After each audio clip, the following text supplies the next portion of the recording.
In the remote wilderness of Utah, adventurer Aron Lee Ralston embarked on a solo canyoneering expedition into Bluejohn Canyon. Little did he anticipate the gravity of what lay ahead. Trapped beneath a fallen boulder, his arm pinned with no one aware of his plight, Aron faced an existential battle against time and nature. With each passing moment, his struggle for survival intensified, pushing him to the brink of desperation, and with no one coming to save him, there was only one way he could escape, but was he able to do it successfully? Let's talk about it. This is the harrowing story of Aron Lee Ralston.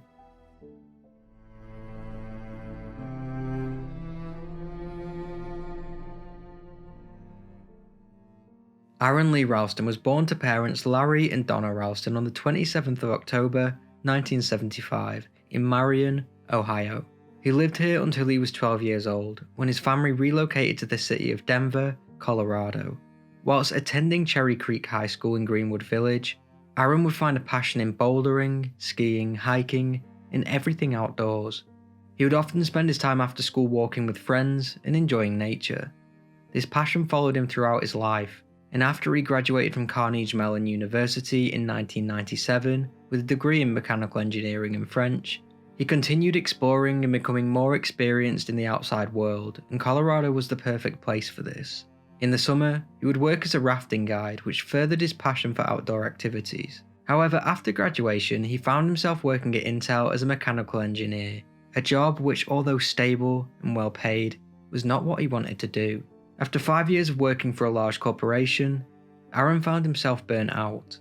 In his spare time, he would climb mountains and set himself the goal of climbing all 14 Colorado mountains over 14,000 feet in winter.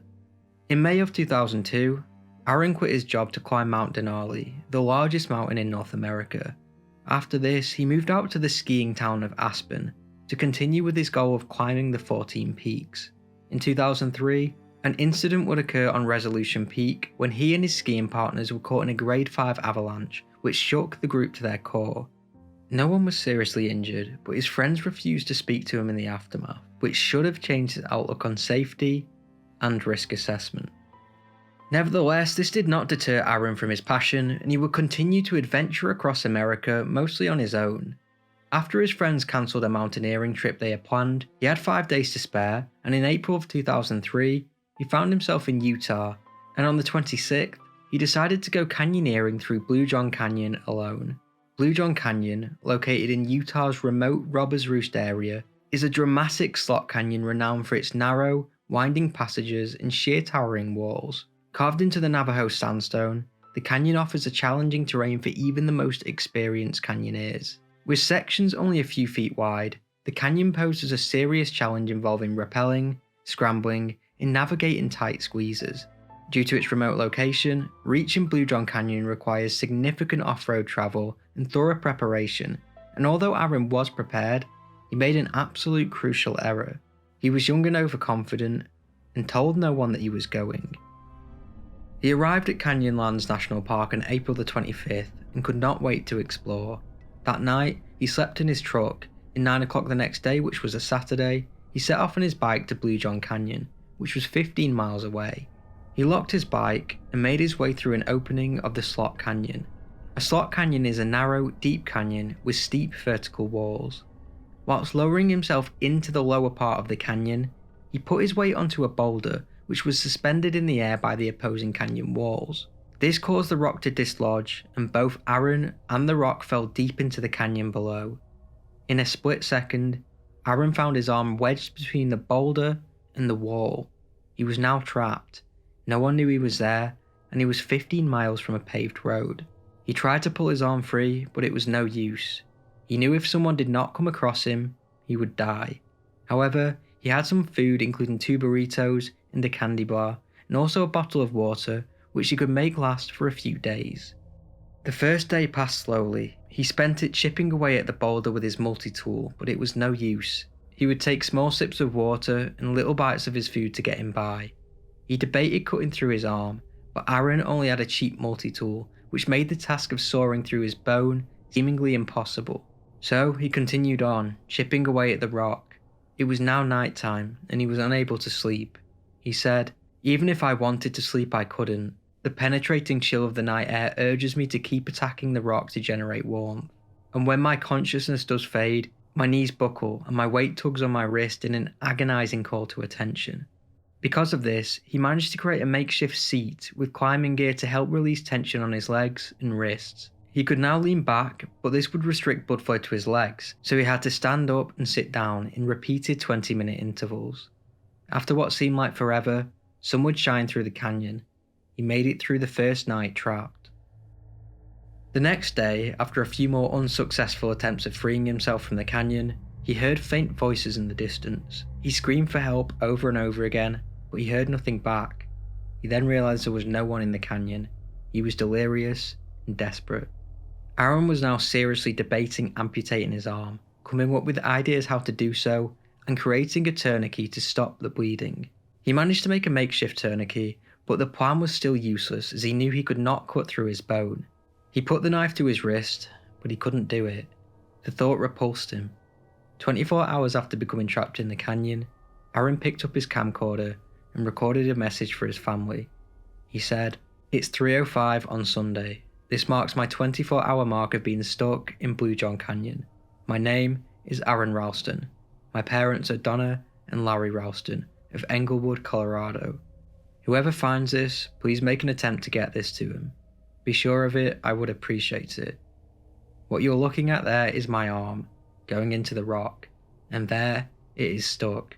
It's been without circulation for 24 hours. It's pretty well gone."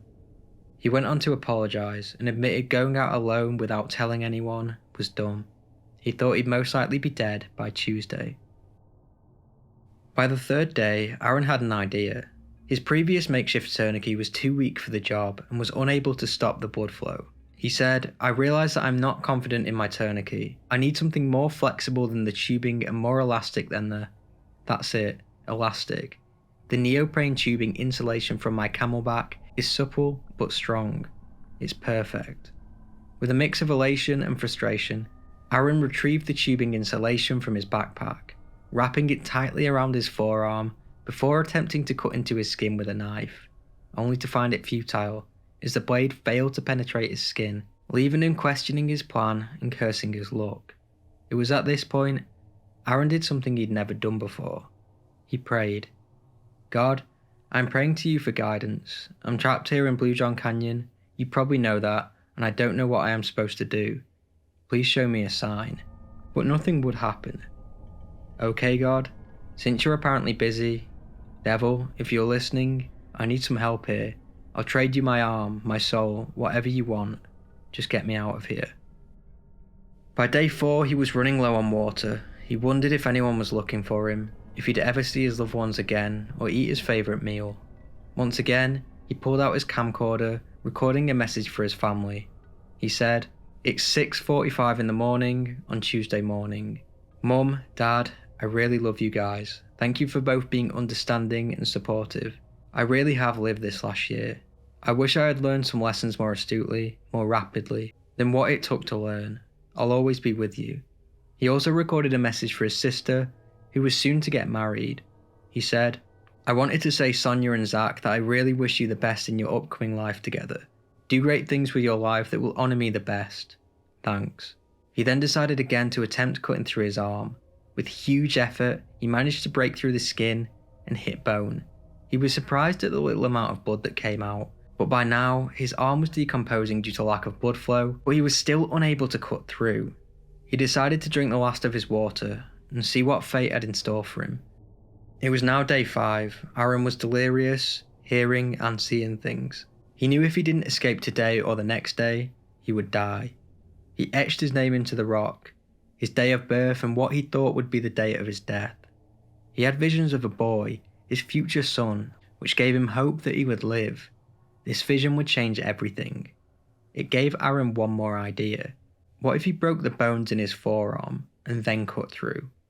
He said, "There is no hesitation. I barely realise what I'm about to do. I unclip the anchor webbing, crouching until my buttocks are almost touching the stones on the canyon floor. I put my left hand under the boulder and push hard, harder, harder, to put a maximum downward force on my radius bone. As I slowly bend my arm down to the left, a pow reverberates like a muted cap gunshot. He had just snapped the bones. After breaking the bones in his forearm, he successfully amputated his arm with the multi-tool, which took over an hour, but he was now free. 6 days later, he was free. Aron, who was now free, used the adrenaline to climb out of the slot canyon, rappelled down a 65-foot cliff, and started his hike back to his car. He was now so close to being saved, but his car was 8 miles away, and he was delirious and close to death. With remarkable willpower, Aron managed to hike 6 out of the 8 miles to his car when he stumbled across a Dutch family hiking in the canyon. Little did Aron know, a search rescue team were already in the area after his family alerted him as missing, so when the Dutch family called the authorities, they got to him very quickly. At this point, Aron had lost 25% of his blood volume and had lost 40 pounds, but he was now in the hands of the rescue team, who transported him to hospital by helicopter. According to Aron, if I hadn't made it that far at that exact time within minutes one way or the other, then I bleed to death. Had I figured out how to cut my arm off a day earlier, or had a sharper knife and no rescue at that point, and I'm dead. There are no miraculous aspects to it, it's not all necessarily explainable in a sense, and the mere fact that I am still here is one of the most metaphysically astonishing things that I've experienced. When Aron Ralston was rescued and brought to the hospital, he underwent immediate medical treatment for severe dehydration, malnutrition, and the injuries sustained during his ordeal. His right forearm, which he had self-amputated to free himself, required immediate attention. Surgeons performed an operation to properly amputate the crushed part of his arm and to address any other medical concerns he had. After his surgery, Aron began his recovery process both physically and emotionally. His story of survival was chronicled in his book Between a Rock and a Hard Place, and later portrayed in the film 127 Hours, which if you haven't seen, I highly recommend. He said, "The film is so factually accurate, it is as close to a documentary as you can get and still be a drama." What an amazing story. Today, Aron is recovered. He works as a public speaker, adventurer, and environmental advocate, and still loves the outdoors, although now, he takes preparation very seriously. As always, this is not an AI channel, I do everything myself, and if you appreciate my work, subscribe, and if you want to go the extra step to support the channel, maybe consider becoming a member. Have you guys seen the film 127 Hours? It's brilliant, and I actually used it to help write this script. Let me know what you think about this case in the comments below. Don't forget to follow me on Instagram and like the video. As always, thank you for watching.